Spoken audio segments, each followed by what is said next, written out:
She was 42 years old when she left her native France, boarding a ship that would take her to America. It was 1840, not an age when a single woman would likely pick up her life and leave all she knew to set down a new life in the wilderness of 19th century Indiana. She knew no English, she had no money. She had no real plans except to see if some other women would join her to serve the Lord. Her name was Theodore Guerin. She was a Catholic nun, and we now know her as the first canonized saint from Indiana. At the time of her death, she had established several Catholic schools, I think 9 in number. She had founded an order of religious nuns, the Sisters of Providence. She had organized a girls' academy, which still operates today, and which, until it went co-ed in 2015, was the oldest Catholic liberal arts college for women in the United States. It's called St. Mary of the Woods College. Now, even though it's co-ed, it's still the oldest liberal arts college in Indiana. St. Theodore Guerin's path from obscurity to sainthood, overcoming nearly impossible odds against her survival, let alone her success, is a remarkable story. But let's back up for a moment to that time in France when Sister Theodora first experienced that nudge from God. She had every reason to stay in France, to live her life of service in a familiar environment. So why did she move all the way to Western Indiana in the United States?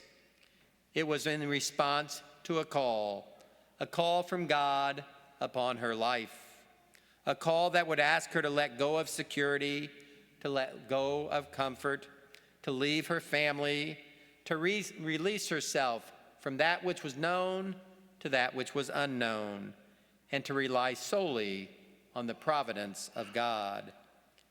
And it was her yes to that call that set the rest of her life in motion. I wonder how many times God has called a person to a remarkable life, a life of possibility and promise, a life that exists only for those who are willing to take a leap of faith and trust in God. I wonder how many times God has made such a call only to have the person say no. So many of us would rather cling to a life of safety than leap to a life of significance. But every once in a while, like Theodore Guerin, says yes. She stands in a long line of saints who have said yes when they were called by God to change the course of their lives.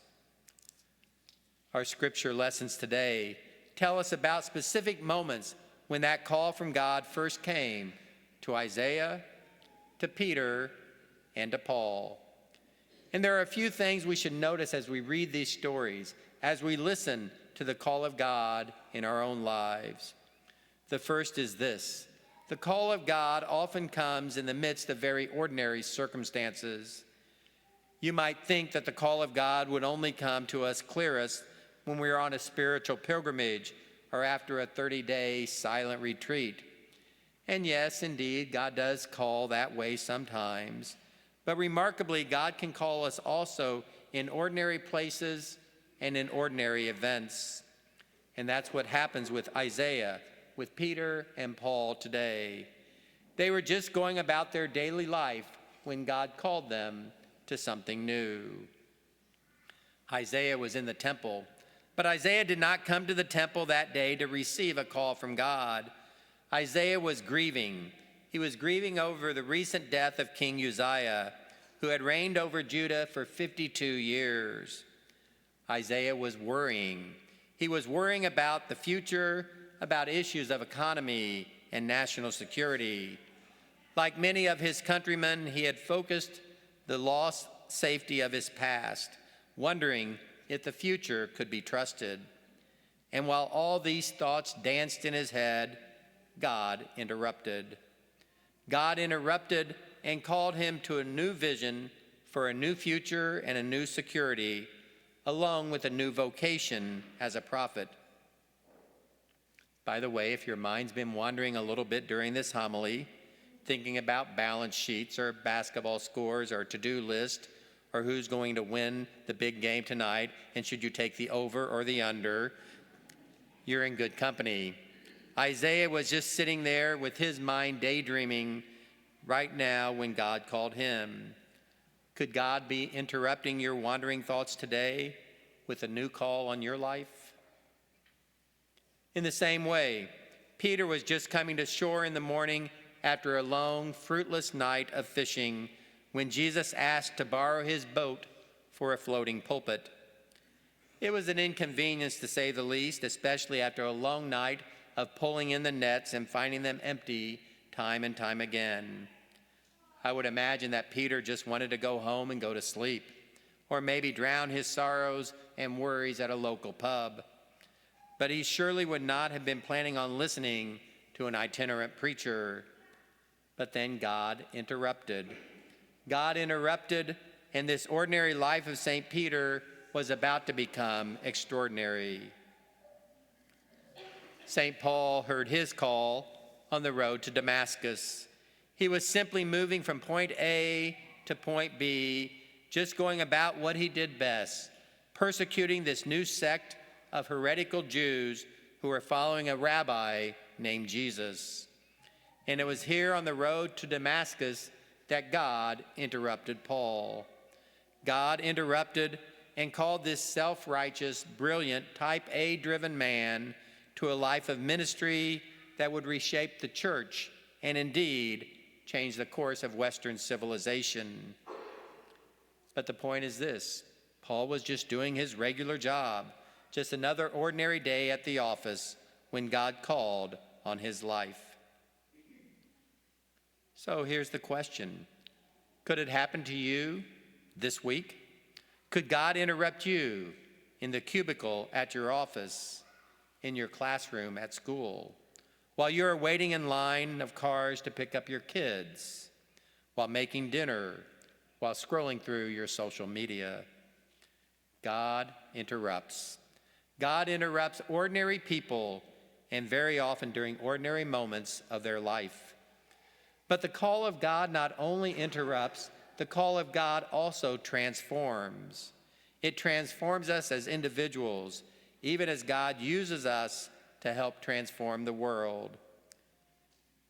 Every person God calls is undeserving of that call. Isaiah, the young and fearful follower. Peter, the one who cries out, "Depart from me, Lord, I am a sinful man." Paul, the killer of Christians. Those who are called do not win that call as a prize for being good. In fact, one of the first impressions by those who are called by God is overwhelming humility, a sense of unworthiness, even their own sinfulness. But God's grace is a powerful force. God's grace comes to each of us on its way through us to minister to the world. Those who announce the good news of God's mercy most effectively are the very same ones who know deep down in their hearts that they themselves have been recipients of that mercy. Most often, the one who is called does not strut as if the call itself was an achievement. The person who is called is most often surprised by God's grace, and he or she never gets over the sheer humor and humility of it all. So, is God calling some of you today? I'm sure he is. It may not be for a lifetime of service across the world, but maybe just across the street for a single act of kindness.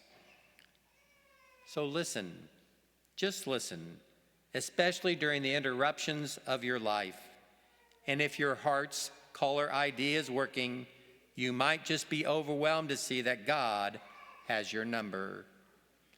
So go ahead, do it, answer the call.